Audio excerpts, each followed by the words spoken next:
हा काका, आपलं नाव काय? आणि आम्हाला तुम्हाला भेटून खूप छान वाटलं. हो ताई. मला पण खूप आनंद होतो आहे की आपण अगदी कालपासून मुंबईवरून स्पेशली जवळपास 500-550 किलोमीटर अंतरावर आपण अकोल्यासारख्या एका लहान डिस्ट्रिक्टमध्ये येऊन आज आमच्या आरतीताई लिमगे आणि आदरणीय सुवर्णाताई जोशी या दोन महान व्यक्ती तर त्या आहेतच, परंतु त्यांची जी वागणूक आहे ती अत्यंत सामान्य व्यक्ती जसा असतो ओरिजिनल, त्याचं जे ॲटिट्यूड असतं सामान्य माणसाचं, अगदी त्याच प्रकारचं ॲटिट्यूड आदरणीय सुवर्णाताई जोशींचं आणि आमच्या आरती लिमगे ताईंचं आहे. आरती लिमगे ताईंच्या विषयी सांगायचं म्हणजे त्यांचा माझा परिचय,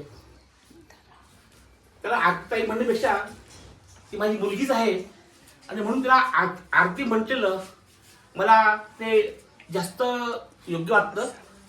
कारण ही जी आरती आहे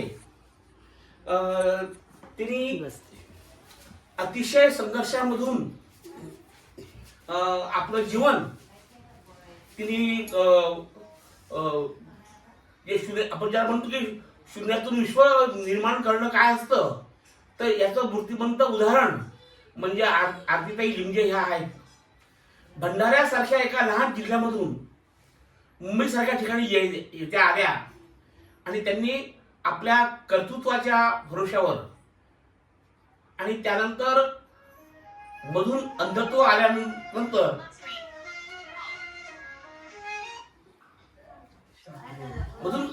अंधत्व आल्यानंतर सुद्धा त्यांनी एका बँकेमध्ये, त्या न्यू इंडिया इन्शुरन्स कंपनीमध्ये आज त्या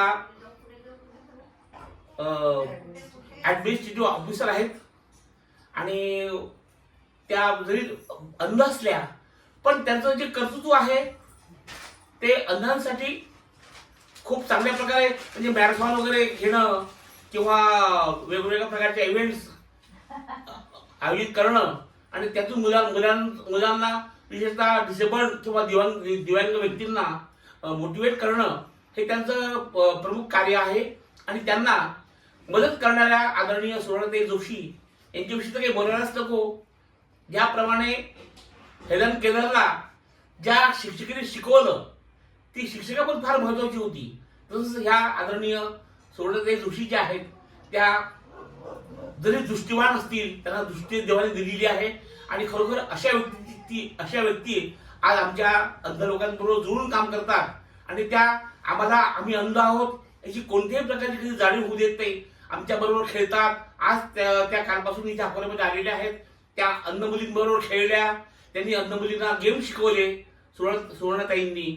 आणि मुलींसारखं होऊन, मुलींच्या वयाचं होऊन त्यांना जो गोल बॉल हा जो प्रकार असतो तो त्यांनी मुलींना शिकवला. खेळ कसा खेळतात आणि त्या खेळाचं महत्व कसं आहे, त्यातून आपण आपला शारीरिक विकास आणि बौद्धिक विकास आपण कसं काय करू शकतो, अशा प्रकारचं त्यांनी आज मुलींना ट्रेनिंग दिलं. आज महिला दिन होता अकोल्यामध्ये.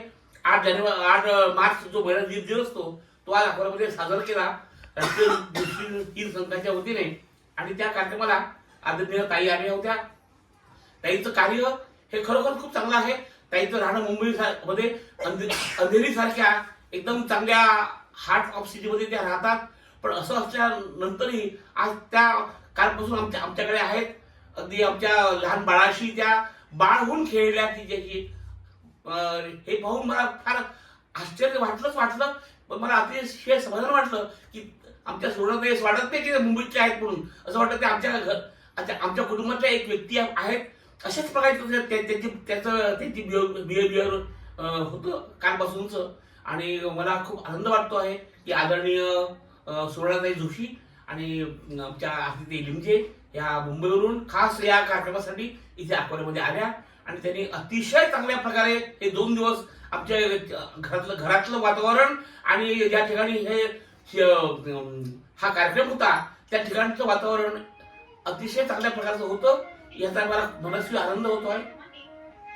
धन्यवाद. थँक्यू. आभारी आहे आपला.